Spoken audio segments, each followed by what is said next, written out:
Amma fedhii isaa isliminnaan godhatinitti hamma hordofu isliminnaa guututti hin godhatinitti hin islaamne hin imaanne hin amanne kan jiru kan silatti isaan nu gorsan san ta'uu dadhabne amma kan nu barbaachisoo dhugaa hin milkoonna jenne duniyaa matanarratti rabbi irraa rooban nagahaan duniyaadhaan akhiraatti immoo jannatiin ibiddarraa of foluudhaan yoo kan kana kan barbaannu taate yoo dhugaa islaama taane yoo maqama bichaaf of moggaafne harki keenya afaan keenya miilli keenya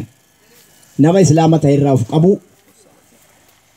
hojii olaantuu ishii lubbuu namaa balleessan tanaa mihinuhu wamti sanii gadiitu islaama balleessu nama tokko nama islaama ta'e miidhuudhaaf hin geessu inna allaha laa yughayyiru maa biqawmin hattaa yughayyiru maa bi'anfusihim rabbi jiruu duniyaa tana namatti hin dirdiiru jaan hamma abbaan sun waa ofitti dirdiirutti abbaan ofitti dirdiiruun maal fedhii ofii hordofuu silminnaa irraanfatuu silminnaa namni namatti himu har'uma jira